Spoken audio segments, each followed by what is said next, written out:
Assalamualaikum warahmatullahi wabarakatuh. Kita bertemu kembali pada pembelajaran fisika yang membahas mengenai termodinamika. Beberapa kali video telah Bapak hantarkan dan ini adalah video yang terakhir untuk membahas tentang hukum dua termodinamika. Seperti yang kalian ketahui bahwa pada hukum satu termodinamika menyatakan bahwa jumlah kalori yang diserap oleh sebuah sistem akan sama dengan usaha yang dilakukan oleh sistem ditambah perubahan energi dalam. Seperti kalian lihat pada gambar berikut ini bahwa sistem diberi oleh kalor dari lingkungan yang kemudian oleh sistem kalor itu dirubah untuk melakukan sebuah usaha dan merubah energi dalam di dalam dirinya. Namun perlu kalian ketahui bahwa tidak seluruhnya kalor yang diserap oleh sistem itu adalah untuk melakukan kerja. Ini dapat digambarkan melalui hukum dua termodinamika sebagai berikut. Pernyataan hukum dua termodinamika ini disampaikan oleh Kelvin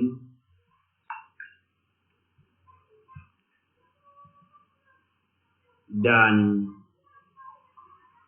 Clausius bahwa kalor yang mengalir secara spontan dari benda yang suhunya lebih tinggi ke benda yang suhunya lebih rendah tidak dapat mengalir secara spontan dalam arah sebaliknya. Namun demikian, jika hukum satu termodinamika kita terapkan ke dalam sebuah mesin, maka ditanggapi oleh Kelvin Planck dan Clausius adalah sebagai berikut. Ini adalah tentang mesin kalor menurut Kelvin Planck, bahwa tidak mungkin membuat mesin yang bekerja dalam suatu siklus kemudian menerima kalor dari suatu reservoir dan mengubah kalor seluruhnya menjadi usaha. Jadi ada kalor yang terbuang. Kemudian dalam pernyataan Clausius tentang mesin kalor dalam hal ini adalah mesin pendingin, bahwa tidak mungkin membuat mesin yang bekerja dalam suatu siklus dengan mengambil kalor dari reservoir pada suhu rendah dan memberikan pada suhu yang tinggi tanpa memerlukan usaha dari luar. Kemudian pada hukum dua termodinamika menurut Clausius tentang entropi, bahwa pada proses irreversibel atau tidak dapat balik, total entropi selalu bertambah dan tidak berubah dalam proses reversibel dapat balik. Jadi artinya jika pada proses irreversibel total entropi itu selalu bertambah dan tidak berubah pada proses irreversibel. Jadi artinya bahwa kalor yang terserap kemudian tidak akan kembali lagi dari sistem ke lingkungan. Tapi pada proses reversibel ketika kalor itu terserap kemudian dilepaskan kembali ke lingkungan. Hukum termodinamika oleh Kelvin Planck dinyatakan dalam sebuah persamaan untuk mesin kalor diantaranya. Yaitu menurut Kelvin Planck, Q1 sama dengan Q2 ditambah W. Artinya Q1 yang terserap atau kalori yang terserap sama dengan Q2 kalori yang dilepaskan ditambah dengan W kerja dari sistem.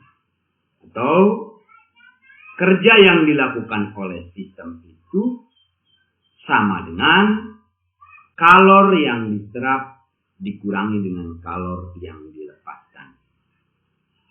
Dan tidak seluruhnya kalor Q1 itu diserap menghasilkan kerja W dan membuang kalor Q2 ke reservoir rendah Q1, maka terdapat efisiensi mesin, yaitu perbandingan antara kerja W yang dilakukan mesin dengan kalor Q1 yang diserap pada reservoir pada suhu yang tinggi.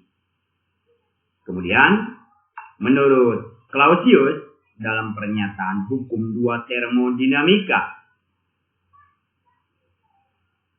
untuk mesin pendingin yaitu Q2 ditambah W, artinya kalor yang diserap dari reservoir pada suhu rendah ditambah dengan kerja sama dengan kalor yang dibuang pada reservoir tinggi. Atau sebaliknya, kerja yang dilakukan itu adalah untuk memindahkan kalor dari reservoir pada suhu rendah ke reservoir pada suhu yang tinggi.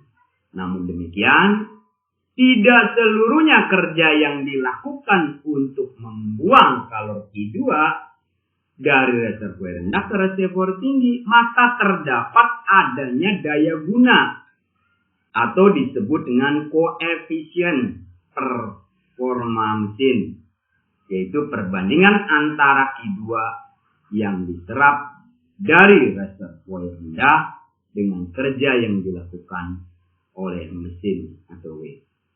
Sehingga dapat dijelaskan dalam sebuah persamaan adalah sebagai berikut. Ini adalah yang pertama Bapak menjelaskan menurut Kelvin Planck yang digambarkan dalam mesin kalor. Ketika kalor yang diserap dari reservoir pada suhu yang tinggi yaitu T1 akan menghasilkan kerja yaitu W dan membuang kalor itu pada suhu yang rendah atau pada reservoir pada suhu yang rendah. Maka W seperti yang tadi Bapak rumuskan sama dengan Q1 dikurangi Q2. Sedangkan efisiensinya adalah W per Q1. Jika W adalah Q1 min Q2, maka efisiensi dapat dinyatakan dengan Q1 min Q2 per Q1 kali 100%. Sehingga dapat kita nyatakan efisiensi sama dengan 1 dikurangi Q2 per Q1 kali 100%. Dengan menggunakan efisiensi menurut Carnot dengan menggunakan suhu, yaitu efisiensi sama dengan 1 dikurangi suhu rendah dibagi suhu tinggi kali 100%. Sehingga berdasarkan efisiensi Carnot dan menurut Kelvin, maka perbandingan energi dan suhu mutlaknya adalah T2 per T1 sama dengan T2 per T1. Mari kita berikan sebuah contoh. Mesin Carnot bekerja pada suhu tinggi, ingat suhu tinggi berarti berada pada reservoir tinggi, untuk menghasilkan kerja mekanik jika mesin menyerap kalor 600 Joule. Ya, berarti termasuk Q1.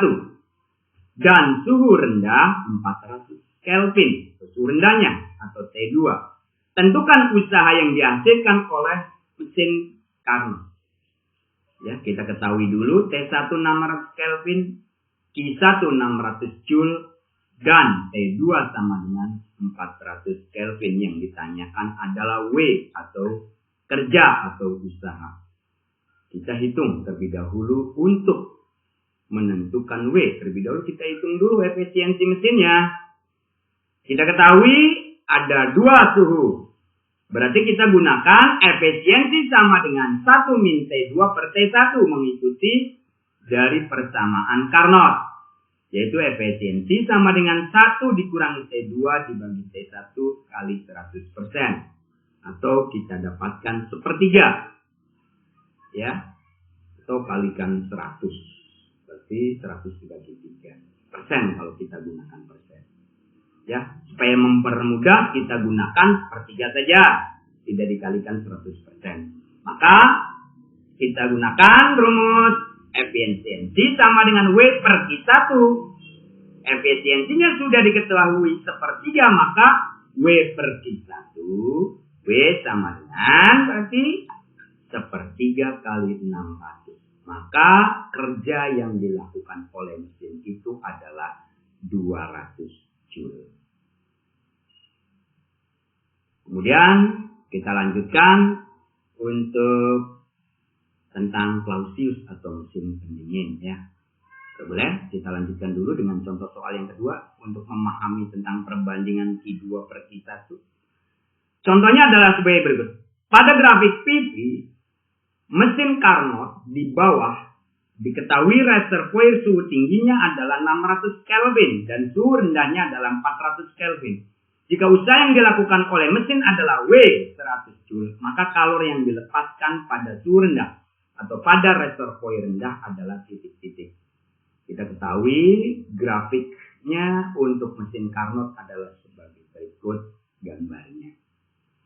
Kita ketahui T1 600 Kelvin, suhu rendahnya adalah 400 Kelvin, ditanyakan Q2.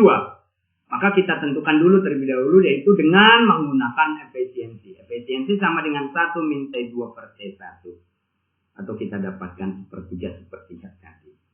Maka sepertiga sama dengan 400 dibagi Q1. Q1 berarti 3 kali 400 atau 1200 Joule. Maka untuk menentukan Q2 kita gunakan dengan perbandingan energi menurut Kelvin dan suhu mutlak menurut mesin Carnot. Berarti Q2 per Q1 sama dengan T2 per T1. Dengan mengalihkan silang kita akan dapatkan 800 Joule. Oke. Kita lanjutkan tentang mesin Clausius, yaitu mesin Clausius berdasarkan hukum 2 termodinamika untuk mesin pendingin. Digambarkan sebagai berikut. Tidak mungkin, yaitu mengalirkan kalor dari suhu rendah ke suhu tinggi tanpa ada kerja yaitu W. Dengan demikian, yang masuk ke dalam sistem atau ke dalam mesin adalah W dan Q2. Berarti W ditambah Q2 akan sama dengan kalor yang dibuang atau Q1. Sehingga dapat juga dinyatakan dengan W sama dengan Q1 dikurangi Q2. Kita ketahui bahwa K ya, daya guna atau performance dari mesin K sama dengan Q2 per W.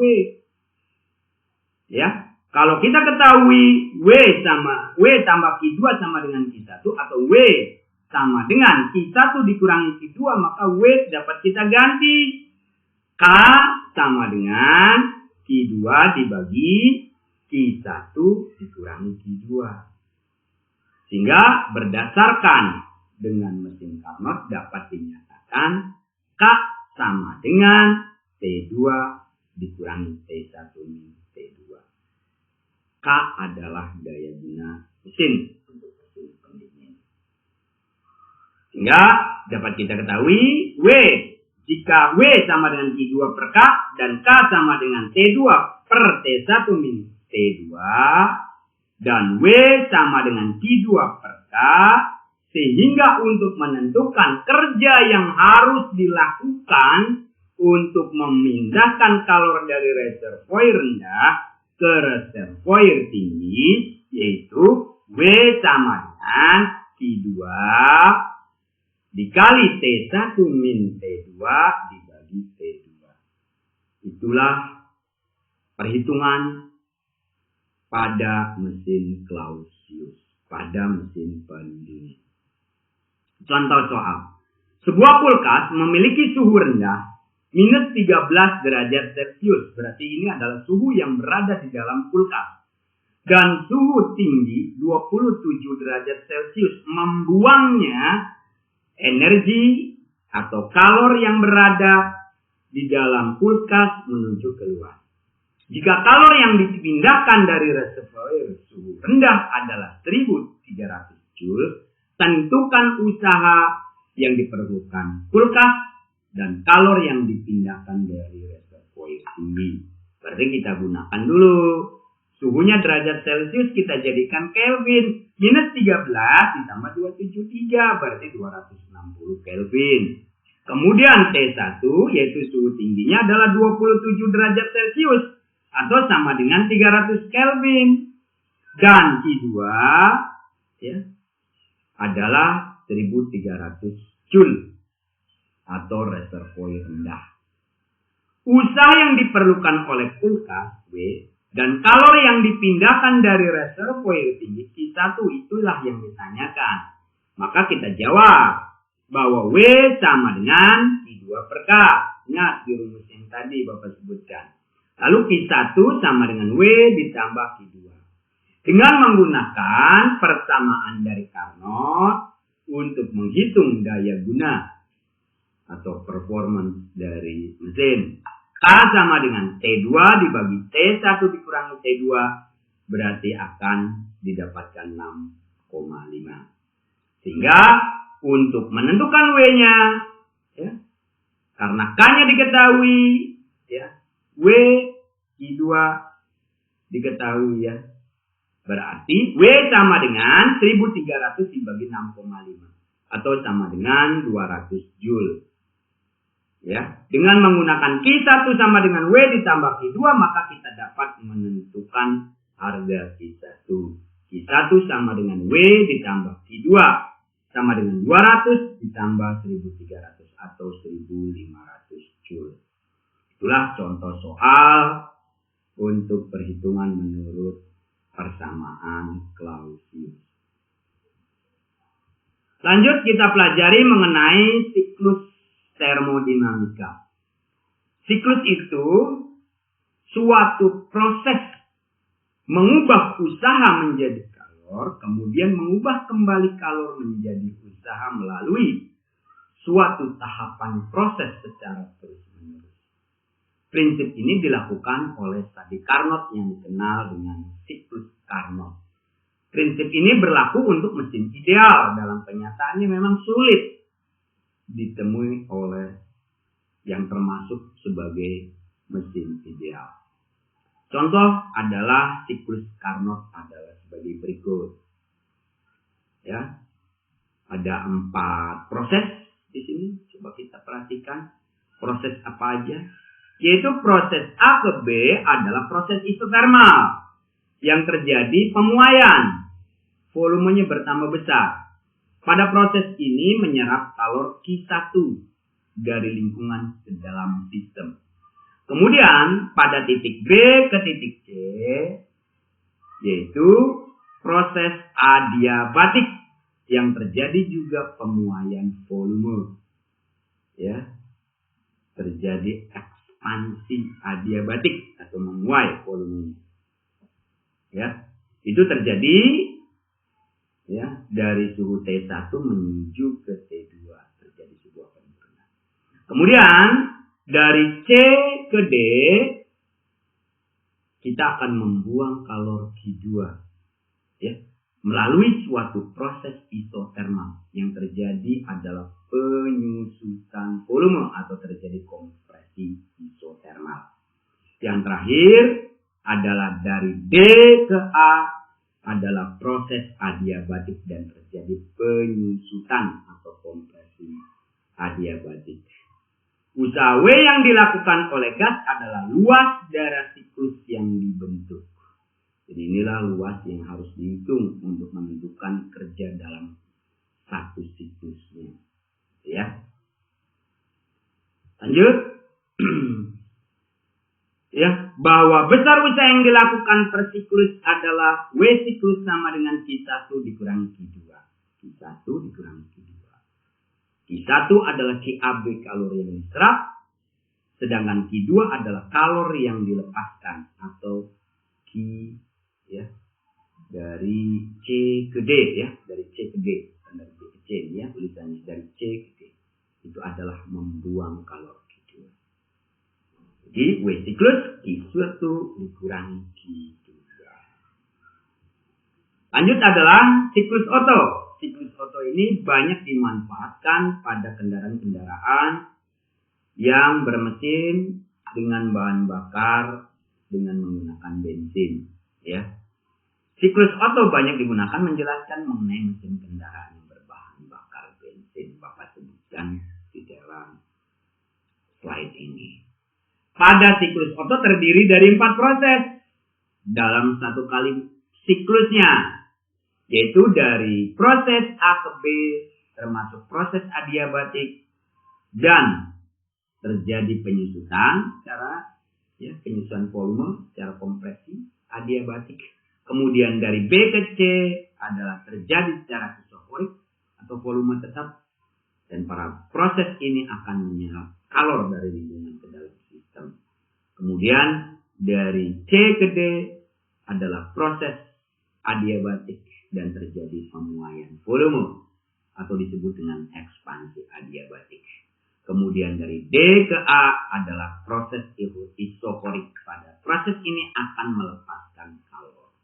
Untuk menentukan efisiensi siklus Otto dapat ditentukan dengan efisiensi sama dengan 1 dikurangi VA per VB pangkat 1 dikurangi gamma. VA dan VB adalah volume gas buang dan volume gas yang masuk, sedangkan gamma adalah tetapan flat atau 1,4 pada umumnya. Oke, lanjut. Tentang siklus termodinamika yang kedua adalah siklus Diesel. Pada siklus Diesel yaitu terdiri dari 2 buah proses adiabatik, tekanan tetap, 2 buah. Kemudian dari A ke B,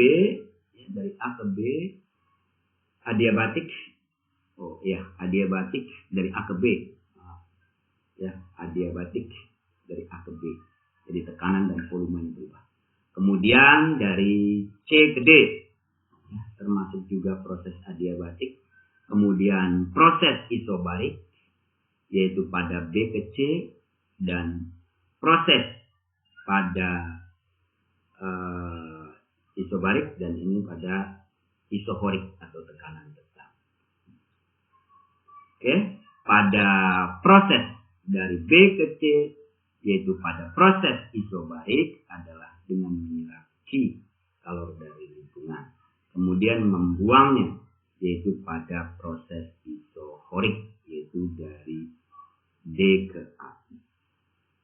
Oke. Lanjut, untuk siklus mesin pendingin adalah kebalikan dari pada siklus Carnot, yaitu dimulai dari A ke B isotermis, kemudian dari B ke C adalah adiabatik, kemudian dari C ke D adalah proses isokorik, dan terakhir adalah proses adiabatik, yaitu dengan pemuaian dan penyusutan untuk volumenya. Oke. Selanjutnya adalah yang terakhir membahas mengenai entropi. Entropi adalah ukuran banyaknya energi atau kalor yang tidak dapat diubah menjadi usaha. Besarnya entropi suatu sistem akan mengalami proses reversibel atau sama dengan kalor yang diserap sistem dan lingkungannya dibagi suhu mutlaknya T dari sistem tersebut. Entropi adalah fungsi keadaan. Nilai pada suatu keadaan seimbang dapat dinyatakan dalam variabel-variabel yang menentukan keadaan sistem. Asas dari kenaikan entropi dapat dinyatakan: 1. Entropi selalu naik pada tiap proses irreversibel. Karena itu dapat dikatakan bahwa entropi dari suatu sistem terisolasi sempurna selalu naik tiap proses irreversibel. Yang kedua, panas tidak dapat mengambil dari material yang dingin ke yang lebih panas secara spontan, tetapi melainkan harus ada kerja atau usaha yang dilakukan. Kemudian pada proses-proses irreversibel bahwa entropi dunia itu selalu naik dalam keadaan selalu mengalami panas. Entropi dapat dirumuskan dengan delta S sama dengan delta Q per T. Atau QH, Q panas dibagi T, dikurangi Q dingin dibagi T akan sama dengan 0. Jadi delta S merupakan perubahan entropi, QH adalah kalor pada reservoir tinggi yaitu Joule atau reservoir pada suhu yang panas. Sedangkan QC adalah kalor pada reservoir rendah, satuannya Joule, yaitu pada suhu rendah dia akan biasanya terbuang. Oke, itu adalah entropi. Contoh soal mengenai entropi adalah sebanyak 2 mol gas, ya, oksigen memuai secara isotermal pada suhu 25 derajat Celcius sehingga volumenya menjadi 2 kali dari volume awalnya. Hitunglah perubahan entropi yang terjadi pada proses tersebut. Kita cari dulu untuk harga Q-nya. Ya, ada N, ada T, ada V. Ya, ditanyakan entropi. Maka kita buat dulu perhitungan untuk delta Q untuk proses isotermal. Kalian masih ingat kan? Untuk proses isotermal, delta U-nya adalah 0. Maka Q sama dengan W. Atau perubahan dari entalpinya atau Q-nya, kalornya adalah sama dengan nRT ln. I2 per I1. Sehingga 2 kali 8,31 dikalikan 298 ln. Ini V1 per V1 berarti 1. Sehingga ln 2 adalah 0,692. Sehingga kalau kita kalikan dengan 26.592 kita dapatkan 3.427,3 Joule. Sehingga perubahan entropi dalam sistem adalah delta S sama dengan delta Q per T atau 11,5 Joule per Kelvin. Inilah contoh untuk menghitung entropi. Untuk latihan soalnya, silakan kalian kerjakan. Itu latihan soal yang ketiga. Kemudian jika perlu kalian tanyakan yang belum mengerti, Bapak persilahkan untuk ditanyakan. Ya. Kemudian untuk soal-soal silakan kalian japri, ya. Melalui WA silakan kalian kerjakan. Dan untuk terakhir yaitu mengenai proses termodinamika, Bapak jadikan sebuah pengayaan dan ini dikerjakan. Itu proses termodinamika pada mesin Carnot. Kalian buatkan dalam sebuah paparan, dalam sebuah karya tulis, yaitu untuk proses termodinamika 1 tentang mesin Carnot. Ya, bagaimana proses yang terjadi pada mesin Carnot? Ya, kalian ceritakan. Kemudian yang kedua adalah pada mesin Otto atau pada mesin kendaraan berbahan bakar bensin.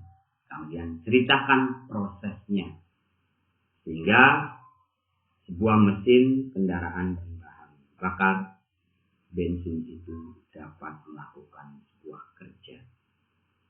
Kemudian yang ketiga adalah proses pada mesin diesel. Kalian tulis menjadi sebuah paparan tulisan, sebuah karya mengenai proses mesin diesel dikerjakan. Dan terakhir adalah pada mesin pendingin. Proses yang terjadi pada mesin pendingin dibuat sebuah paparan berupa karya tulis sebagai pengayaan pada kelas ini. Bab termodinamika selesai. Sampai di sini. Nanti kita sambung, yaitu akan mempelajari mengenai gelombang secara umum. Demikian dari Bapak. Silakan jika ada yang ditanyakan, kalian tanyakan kepada Bapak. Untuk selanjutnya, kalian kerjakan juga uji kompetensi dari LKS yang sudah Bapak kirimkan melalui WA. Cukup sampai di sini Bapak akhiri. Assalamualaikum warahmatullahi wabarakatuh.